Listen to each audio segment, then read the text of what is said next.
ආයුබෝවන් සුබ දවසක් ඔයාලට.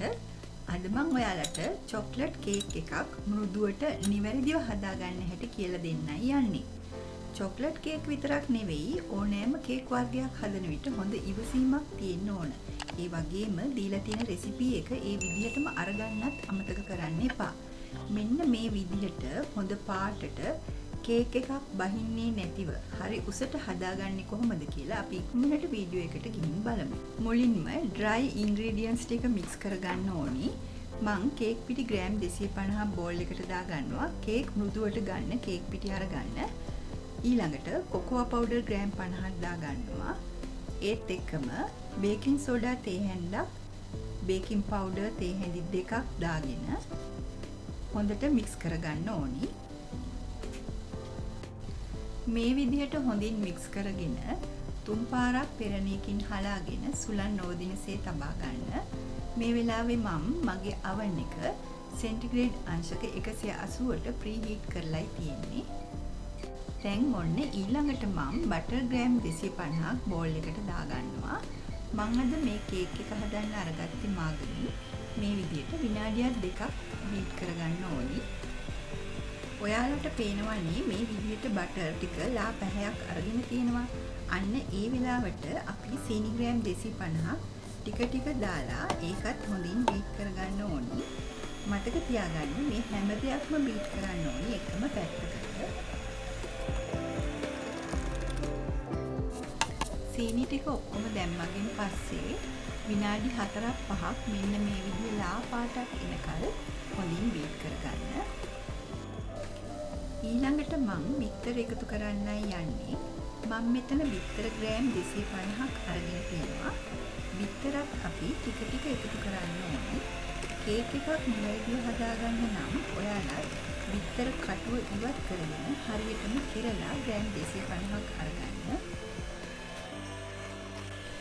බිත්තර ටික බැටරේට හොඳින් මිශ්‍ර වෙන තෙක් බීට් කරගන්න. මේ වෙලාවේ වැනිලා තේ හැන්දකුත් එකතු කරගන්න ඕනි. දැන් අපි dry ingredients ටික එකතු කරගන්න කලින් butter milk එක හදාගෙන ඉමු. fresh milk මිලිලීටර් 60කට විනාකිරි තේ හැඳි කාලක් එකතු කරගෙන මේ butter milk එක හදාගන්න.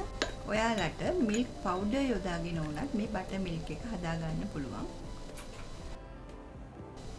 දැන් අපි හදාගත්ත කේක් පිටි මිශ්‍රණය ටික ටික එකතු කරමින් මේ විදිහට mix කරන්න.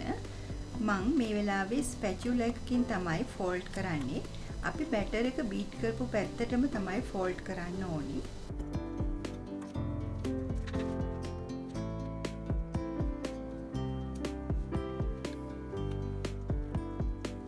මම මේ චොක්ලට් කේක් එකට ඉන්ස්ටන්ට් කොෆි තේ හැඳි දෙකක් වතුර කෝප්ප කාලකට දාලා දිය කරගෙන නිවෙන්න තියලා ටික ටික දාගන්නවා. කේක් එකට හොඳ තද චොක්ලට් පාට ගන්න නම් මේ විදිහට කොෆි එකතු කරගන්න ඕනි.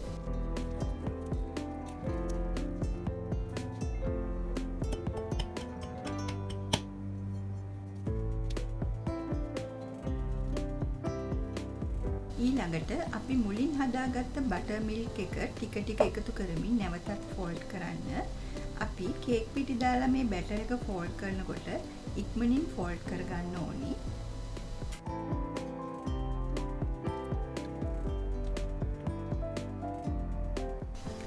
දැන් හදාගත්ත කේක් බැටර් එක මේ විදිහට කේක් පැටියකට දාගන්න ඕනි. මම මුලින්ම බටර් ගාලා මේ කේක් පැටිය හදාගත්තා. සමහර කේක් පැටි වලට අනිවාර්යෙන් පාච්මන්ට් පේපර් එක දාගන්න ඕන. එහෙම නැත්නම් අඩියට බටර් ගාලා කොකෝා පවුඩර් ටිකක් ඉහින්න ඕනි. දැන් මේ බැටර් එක දාගත්ත කේක් පැටිය 2-3 පාරක් ටැප් කරගෙන සෙන්ටිග්‍රේඩ් අංශක 180ට ප්‍රීහීට් කරපු oven එකේ විනාඩි 40ක් බේක් කරගන්න ඕනේ.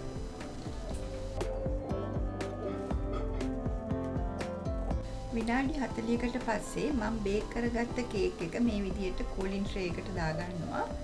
මම හදාගත්ත කිලෝ එකේ කේක් එක අඟල් 2කමාරකට වඩා වැඩි උස ප්‍රමාණයක් තියෙනවා. කේක් එක සෑන්ඩ්විච් කරන්න කලින් මේ විදිහට කේක් එක හොඳින් නිවෙන්න පැය 2-3ක් තියාගමු. දැන් මම කේක් එකට ඕනි කරන අයිසින් එක හදාගන්න තමයි සූදානම් වෙන්නේ. මෙතන කාමර උෂ්ණත්වයේ තියෙන බටර් ග්‍රෑම් 125ක් තියෙනවා. ඊළඟට මම හලාගත්ත කොකෝවා පවුඩර් ග්‍රෑම් 30ක් දාගෙන බීට් කරගන්නවා.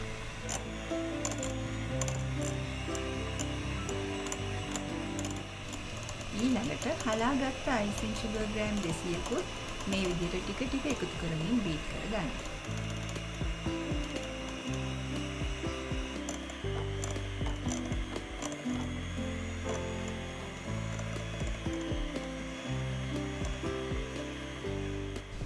ඊළඟට වැනිලා තේ හැඳි දෙකකුත් වතුර තේ හැන්දක දිය කරගත් කෝපි කුඩු තේ හැන්දකුත් ෆ්‍රෙෂ් මිල්ක් තේ හැඳි දෙකකුත් දාගෙන හොඳින් බීට් කරගන්නවා.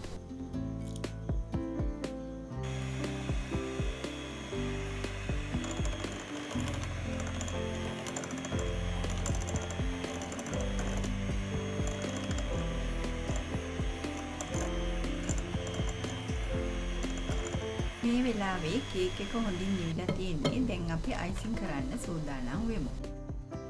කේක් එක සෑන්ඩ්විච් කරගන්න මැදින් දෙකට වෙන් කරගන්නවා. අයිසිං තවර ගන්න ඕනි කොටසට මේ විදිහට ෆ්‍රෙෂ් මිල්ක් දාගන්නවා. එතකොට අයිසිං තවර ගන්න පහසුයි. ඒ වගේම කේක් එක හොඳට මොයිස්ට් ගතියෙන් තියෙනවා. ගොඩාක් රසයෙන් වැඩි. දැන් මෙන්න මේ විදිහට මම කේක් එක සෑන්ඩ්විච් කරගන්නවා.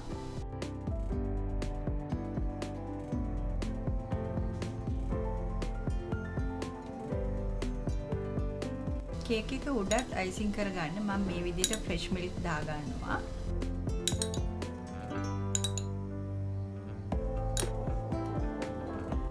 ඔයාලා කැමති විදිහට මේ කේක් එක අයිසිං කරගෙන රස විඳින්න පුළුවන්.